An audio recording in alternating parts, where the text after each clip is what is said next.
YouTube, bonjour à toutes, bonjour à tous, j'espère que vous allez bien, que vous passez une belle journée. Alors, donc tout d'abord je voulais vous remercier parce que nous sommes au 187e live. 187e live.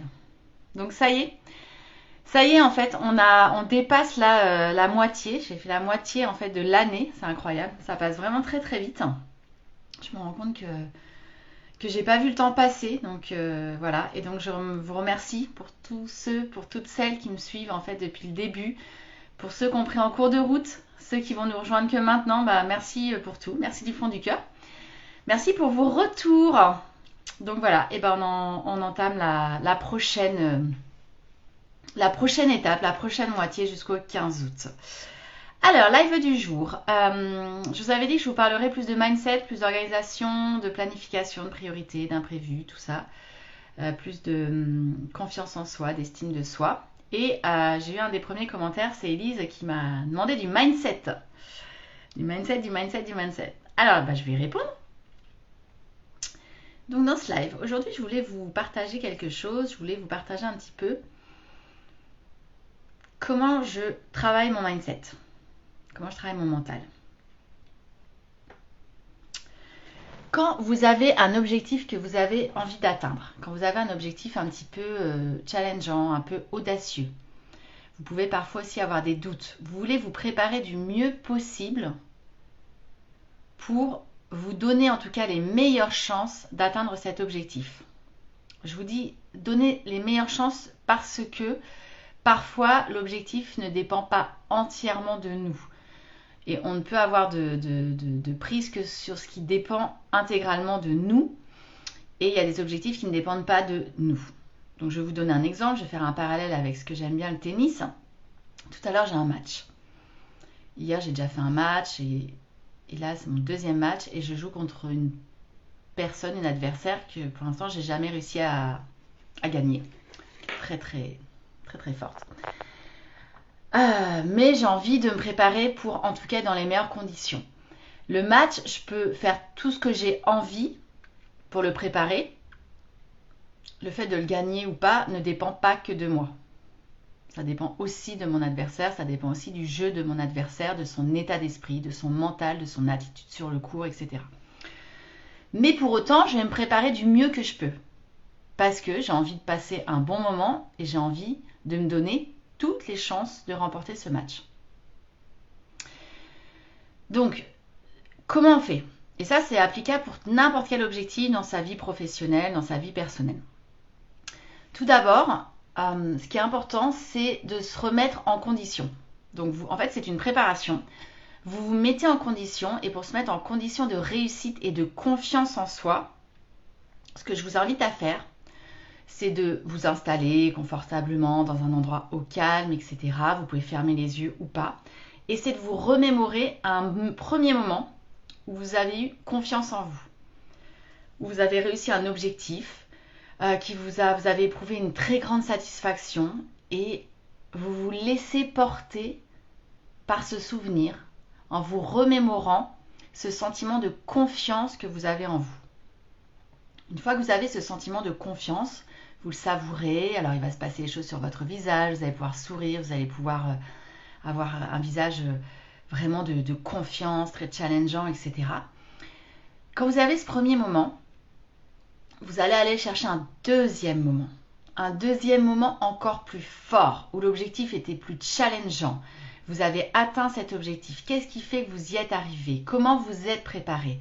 Dans quel état d'esprit vous étiez quand vous êtes allé vers cet objectif ? Et qu'est-ce que vous avez ressenti ? La pleine joie, l'immense plaisir, l'immense satisfaction, l'immense fierté que vous avez ressenti quand vous avez atteint cet objectif. Quand vous avez ce deuxième objectif, vous prenez quelques moments pour vraiment l'ancrer, le savourer, le vivre, le revivre, le ressentir pleinement. Si vous voulez, vous pouvez aller chercher un troisième objectif, encore plus haut, encore plus fort, encore plus dense, encore plus intense. Et vous faites le même exercice. Une fois que vous avez fait cet exercice, normalement, vous êtes en pleine confiance. Vous êtes vraiment bien. Et ça, c'est important déjà de se préparer à ce niveau-là. Vous allez continuer à fermer les yeux. Et là, on va faire ce qu'on appelle une visualisation positive. C'est-à-dire que vous allez visualiser l'objectif à atteindre. Donc, clairement, par exemple, moi pour un match, quand je me prépare, parce que je me prépare, évidemment, peu importe l'issue du match, je me prépare. D'abord, je me mets dans cet état de confiance, je vais chercher des encres. Alors moi, j'ai des encres déjà, parce qu'en programmation neurolinguistique, on se crée des encres. Donc j'ai des encres de confiance qui existent déjà, donc je vais les chercher, je vais les réactiver. Une fois que je suis dans cet état d'esprit, je vais fermer les yeux et je vais visualiser l'issue de mon match, mais une visualisation positive. Je visualise que je termine mon match gagnante. Et là, vous visualisez l'objectif atteint, l'objectif réussi. Et vous allez le visualiser dans tous ses détails, le plus précisément possible. Où vous êtes, dans quel environnement, comment est la lumière, est-elle intense, est-elle sombre, de qui êtes-vous entouré, quelles sont les personnes qui vous accompagnent, est-ce que vous êtes seul, comment vous êtes vous-même habillé, dans quel état vous êtes. Vous êtes fatigué, vous êtes émotionnellement complètement vidé, vous êtes très excité, vous sautez partout, vous êtes très calme. Qu'est-ce que vous ressentez? Comment, par exemple pour un match, vous visualisez aussi l'adversaire. Comment est l'adversaire? Qu'est-ce qu'il ressent? Est-ce que ce match a été compliqué? Il n'a pas été compliqué? Quels sont les points? Vous visualisez tout dans le moindre détail. Et vous pouvez intensifier certaines choses. Vous pouvez intensifier la lumière, par exemple, si vous voulez que ce soit plus lumineux. Ou s'il y a un détail en fait dans le décor qui est très important par rapport à la réalisation de votre objectif, vous pouvez l'agrandir et vous pouvez mettre dans l'ombre ou diminuer certains éléments qui ne sont pas très importants ou qui ne sont pas forcément les plus positifs autour de vous. Vous pouvez rapprocher certaines personnes, vous pouvez éloigner d'autres personnes, vous pouvez rajuster la couleur, mettre des couleurs beaucoup plus péchues, diminuer la couleur. Amusez-vous avec tous ces effets. Donc, qu'est-ce que vous visualisez? Mais pas que. Qu'est-ce que vous entendez? Quels sont les sons autour de vous? Quelles sont les voix? Quels sont les messages? Qu'est-ce qu'on vous dit? Qu'est-ce que vous-même vous racontez dans votre tête? Quel est votre dialogue intérieur? Est-ce qu'il y a des bruits extérieurs? Est-ce qu'il y a des cloches, par exemple, d'église, des sonneries d'école? Est-ce qu'il y a des gens qui parlent dans une pièce à côté? Est-ce qu'il y a une radio? Est-ce qu'il y a une télévision? Tous ces bruits-là, qu'est-ce que vous entendez? Quel est votre environnement global? Et en fait, la dernière étape, c'est qu'est-ce que vous ressentez? C'est toute la partie kinesthésique. Quelles sont vos sensations? Est-ce que vous frissonnez? Est-ce que vous avez les poils qui se hérissent, je ne sais pas, parce que vous êtes tellement excité, ou parce que vous avez froid, parce que vous avez chaud, vous transpirez, vous êtes rouge, vous vous sentez au contraire extrêmement détendu, extrêmement serein. Quelle est votre posture? Vous avez une posture droite, vous avez une posture un petit peu courbée. Alors, vu que c'est une visualisation positive, je vous encourage à avoir une belle posture. Mais est-ce que vous êtes plutôt debout, assis, allongé? Peu importe. Tout ce que vous ressentez. Et vous allez passer du temps à visualiser vraiment l'issue positive et l'atteinte de l'objectif. Une fois que vous avez fait ce travail, vous allez voir que quand vous serez face à votre objectif, vous allez pouvoir rapidement vous remettre dans un état de confiance en vous remémorant, mais très vite cette fois-ci, les souvenirs qui vous ont donné confiance.